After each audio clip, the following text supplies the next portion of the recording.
이재명 민주당 대표가 여러 가지 정책 행보를 하는 와중에 말들을 좀 내놓고 있습니다. 근데 엔비디아 같은 기업이 한국에 생기면 30%를 국민 모두가 나누면 세금에 의존하지 않아도 된다. 그러니까 음. 정부 지원으로 기업이 클 거니까 그거를 국민들에게 나누자 뭐 이런 구상인데요. 이걸 갖고 좀 후폭풍이 이어지고 있는 것 같아요. 구정혁 변호사는 이 발언을 좀 어떻게 들으셨나요? 우리 지난 시간에 노은지 예. 앵커하고 저하고 이재명 대표가 막 이랬다 저랬다 말 바꾸기 하고 도저히 종잡을 수가 없다. 이제 네. 그러면서 어떤 말을 믿어야 되냐라고 할 때 제가 이분은 기본적으로 일관된 철학이나 이런 게 없는 분이니까 아무것도 안 믿으면 된다. 그게 속 예. 편하다 이런 얘기 했었잖아요. 네. 그냥 그거하고 똑같은 이제 그냥 일맥상통하는 얘기인 것 같아요. 그게 불과 2주 전의 얘기였는데. 그렇죠. 그러니까 계속 새는 바가지는 계속 새거든요. 네. 그러니까 철학의 부재고 민주주의나 자유시장 경제에 대한 이해가 부족하고 철학이 없기 때문에 그냥 뭐 막 던지는 거다. 그러니까 음. 이분은 어느 게 먹힐까, 어느 게 이슈될까, 이게 혹시 표에 좀 도움이 될까, 뭐 이러면 그냥 막 일단 던지고 보는 것 같은데 그러다 보니까 계속 모순되고 충돌되는 면을 드러낼 뿐이죠. 이거는 자유시장 경제의 근간을 흔드는 얘기고 있을 수 없는 얘기거든요. 네.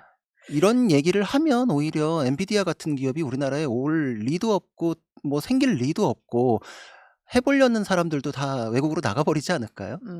또 엔비디아가 생겨야 말인데 이런 그렇죠. 식으로 뭔가 정부가 30%를 떼가겠다라는 전제를 깔면 음.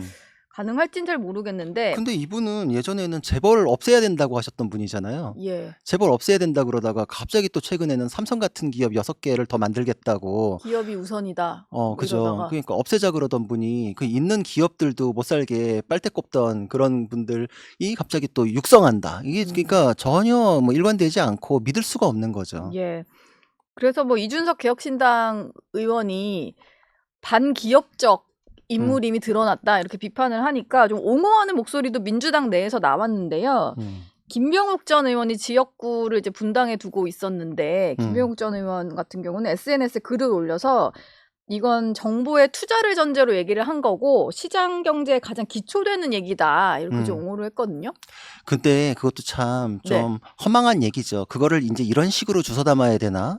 인제 그런 생각이 드는데 투자를 전제로 한 개념이면 그냥 하나마나한 얘기잖아요. 네. 투자를 전제로 했다가 그러면 손실 나면 국민들이 다 손실 본다는 얘기잖아요. 그러네요. 그거는 지금 시장에서 누구나 다 개미들도 다 똑같이 하고 있거든요.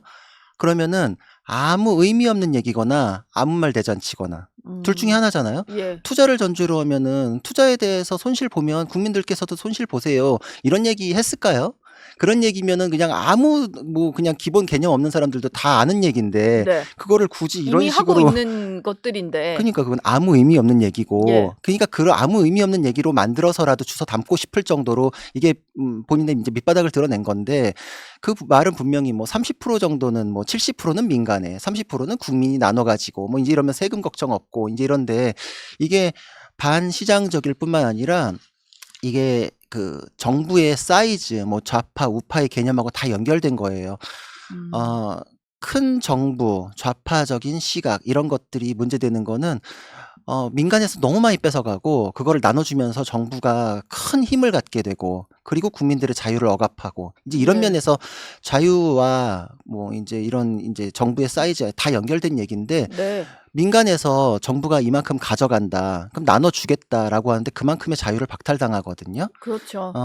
베리 골드워터가 쓴 보수주의자의 양심이란 책이 있는데 거기에 네. 똑같이 나와 있어요. 예를 들어서 우리가 뭐 10% 정도 세금을 낸다 쳐요. 근데 정부가 갑자기 30%로 올려요. 그리고서 그 30% 중에서 20%더 걷어간 만큼을 국민들 위해 쓴다. 개념을 인제 그렇게 가지면은 네. 사실 내 거 뺏겨 가지고 내 거 나눠 받는데도 불구하고 정부에 의존하게 돼요. 그만큼 올라간 세금만큼에 대해서 나눠 받더라도 정부에게 자유를 뺏기고 이게 억압당하게 되는 셈이다. 이렇게 음. 표현하거든요. 네. 그러니까 가져간다. 그래서 국민들이 뭐 세금 걱정 없고 '이걸 나눠 가지면 국민들 잘 살겠지.'라는 것 자체도 사실 좌파적 시각이기 때문에 문제가 있는데 예. 이게 그러면은 정부는 과연 키워주면서 가능한 일인가? 그렇지 않거든요. 네. 여태까지 이런 식으로 해서 쉽게 될 것 같았으면 뭐 다 지금 그렇게 해 왔을 거 아니겠어요? 음. 이거는 지금 그 민주국가 자본시장 경제에서는 있을 수 없는 발상이고 네. 이게 너무 아무것도 아닌 얘기로 만들어 가지고라도 해명을 할 정도로 사실 굉장히 위험한 발언이에요. 음.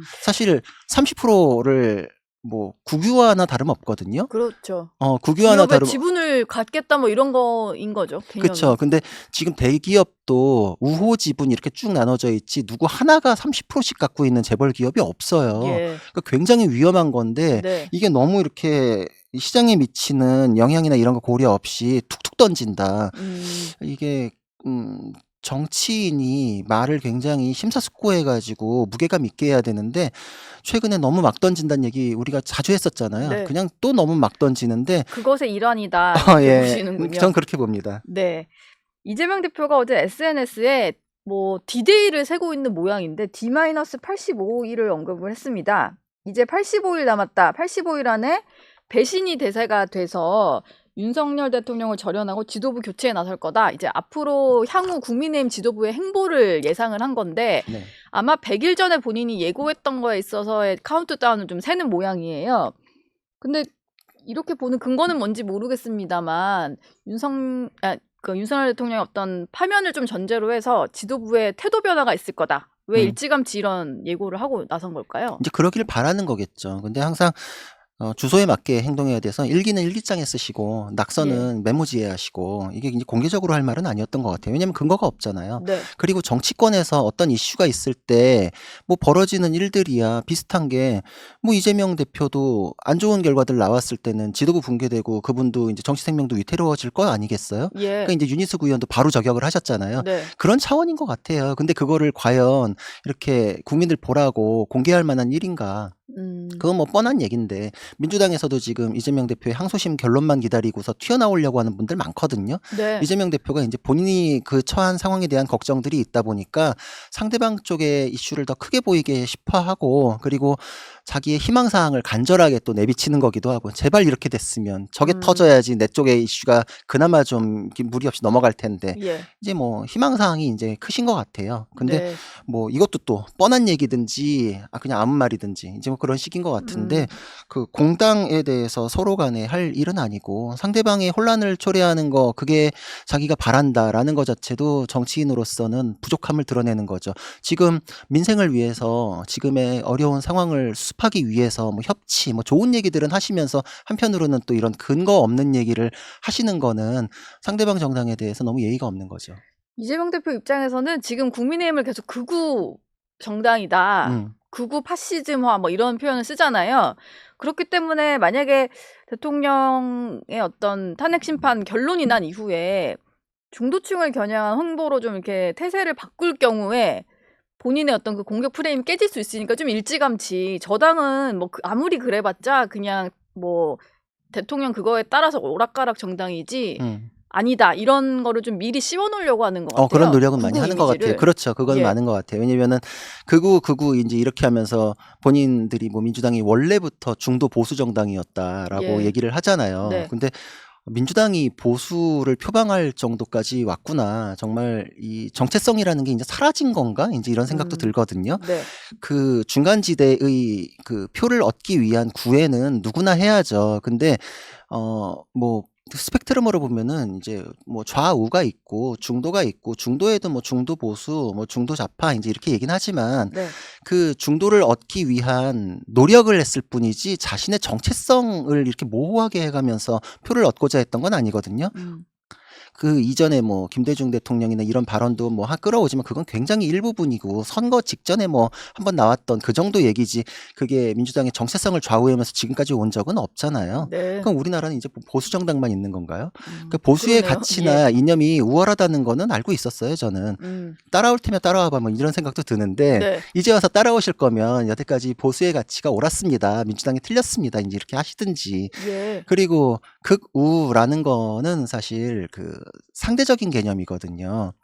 정말 저 왼쪽에서 바라보시면 이쪽이 더 오른쪽으로 가 있을 수 있죠. 그렇게 보일 수도 있죠. 네. 그럼 뭐 위치 개념이나 이런 것들, 뭐 정치의 개념 다 상대적이니까 자기 위치부터 먼저 파악하시는 게 맞지 않나? 근데 저분들은 막 이쪽 저쪽 클릭해 되니까 본래 뿌리를 두고 있는 이제 위치가 어딘지도 모르겠어요.